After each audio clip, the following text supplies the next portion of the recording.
Welcome to Koffee Talks with Dan Norton and David Person. Hey everyone, it's us again. Like I said yesterday, Dave is still a bit ill. Hopefully Dave will be back tomorrow. Keeping our fingers crossed on that. But Laura's here again. Hi. What are we talking about today, Laura? Oh gosh, so today we're talking about the pre-release that we played in. Yeah. For Dragon something Tarkir something. Tarkir Dragonstorm. It's another magic one, because that's just what we've been doing at the moment. If Dave does take any more time out, then we will figure out some more Pokemon once we have some proper Pokemon Coffee Talks. But yes, we just got back from our pre-release, so I don't know, start telling the people about it.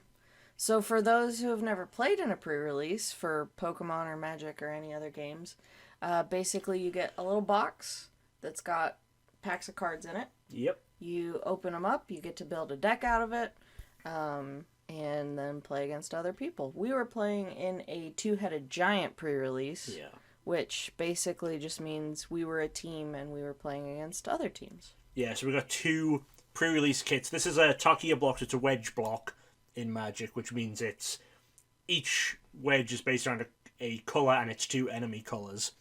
And we each picked a pre-release kit. I picked Mardu, Law picked Jeskai, and you get to share cards between the pools when you're playing two-headed giant. You build two decks, and then you play a game of Magic as one team, so you share a life total.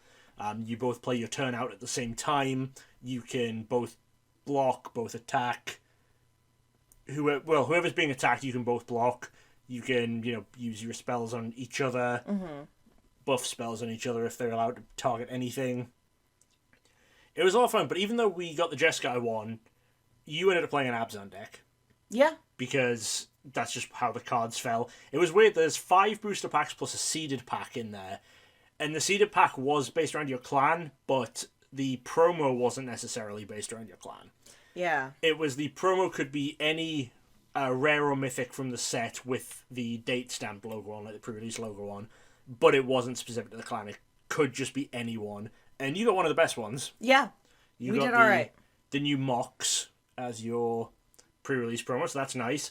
That's one of the more expensive pre-release promos out of the way. Going straight in my commander deck that isn't built. Sure, let's pretend that's happening. It's probably going in our set binder if we're building a set of this. And we'll get you another Mox. And then, I just played straight up Mardu. It was a lot of fun. It was weird. I got an Abzan pre-release promo, so you played my pre-release promo in your deck. We went 2-2. Yeah. It was alright. Yeah. We didn't do too bad. Couple of extra packs at the end. We've bought a decent amount of Dragonstorm. We got a collector box, which is super expensive packs, which are all either foil or extended art or special designs, that kind of thing. If you're not from, if you're just from Pokemon, it's probably not a concept you're too familiar with. But it's, everything is outside of the norm, basically, in a collector pack. Some games are doing them now, but it's basically if Pokemon decided to put a bunch of reverse foils in a pack.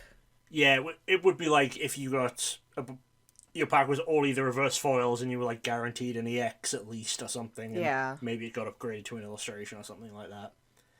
Yeah, so we've got one of those. We'll probably do a video opening the collector box. We also got 2 regular booster boxes. We're probably just going to open those because the collector boxes are where the really exciting stuff is. Yeah, I'm not too sure what else to say about it. It was a fun pre-release. Law, you've got fun Pokemon stuff coming up. Where are you going in a week? So I'm going to the Atlanta Regionals next weekend. If any players are out there watching, feel free to say hi. I will be judging the Masters division. So pretty excited for that. Are you floor judging? Yeah. Your role? Yeah, okay. So I'll be floor judging out in Masters. And I probably only have one more regional after that this year. Really? Just the one more? Because there's only one more, like, East Coast? Yeah, so the next one after this that I may be doing is Milwaukee. Okay. So kind of more Midwest, but still kind of close enough to us. Yeah. Because we're missing NAIC this year because of a wedding. And there's no other regionals close by? No, there's not many more regionals left in the year either. We're getting down to the wire. I suppose so, because I guess the tournaments stop around June, right? Yeah, NAIC is in June this year, and that is the last event of the last championship season. point events, because I guess they give it a month and a half before Worlds, so people will know who's got the Worlds invite. I guess that's more important this year as well, especially when it's not just a hard cut limit. People don't know. Previous years in Worlds, qualifying was they just set a points value and said you have to hit this points value, but now it's top X finishes in each region. So they want to make sure they have enough time to figure out who is... So players know that they're invited, so they can work out travel, all that kind of stuff. Because I guess when you were aiming for a points threshold, you could know super early in the year if you were going, or even if you were just a few points away, there'd be a small number of people going into like NAIC going, okay, well, I can maybe qualify if I get these points, and they could base around. But now the vast majority of people are not going to know, right? Even going into the final events, there'll be a few people who'll know that they're so far ahead they're completely clear. But yeah, but for the most part, it's just get as many points as you can and hope for the best. Hit all those best finish limits, which me and Dave talked about a couple of days ago. Oh, because we talked about the Lake Columbus Open, and why Columbus is doing that because of those best finish limits. So I watch at work, so I'm a few days behind. You're a few days behind, yeah. So yeah, that's what you've got coming up, and then yes, that's your second to last event before we go to Worlds, which hopefully you'll be on staff for. We don't know yet. Fingers crossed. Either way, we're definitely going to be there. Yes, because I got my spectator. We've both got spectator badges, actually. Yes. So even if you don't get on staff, you'll still be able to get in. And we've already booked our Disney trip, so... As you do. We have to go to Anaheim anyway, now. So that's us. That's a little bit of an update of what we did. I guess these topics aren't as in-depth as what Dave questions me about, because Dave can ramble, and Dave can ask me the same question 10 times. He doesn't listen to any answers. And I just want to go to sleep. That is fair. It is pretty late. We were out playing pre-release and then came home and had to make dinner and all sorts. So. Yeah.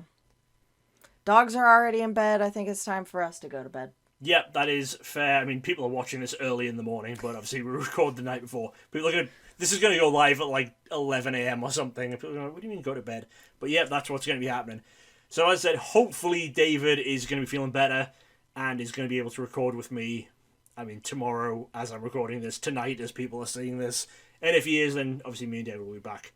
Please get me out of here. For a longer Coffee Talks. If not, I'll just force Laura to come back in front of the camera again, and we'll do some more stuff. Alright, well, sorry again for just a couple of short videos, but we just didn't want to lose the momentum. We didn't want to take some breaks, so we'll figured it was better to put something up. So either way, I will see you tomorrow. Law might see you tomorrow. And later in the week, Law will probably see you. We'll do some collector talk here. If you like Magic openings, we'll do some of that. Yeah, and if you don't and just want to see someone excited about dragons, we got that. Yep. Alright, well, hey, thanks for everyone who stuck with this and keeps watching, and see you tomorrow. Thanks for listening to Coffee Talks with Dan Norton and David Person, with music by More Than Never and artwork by Lore Norton. A special thanks to all our Patreon members. Join us again next time. But they don't want you to.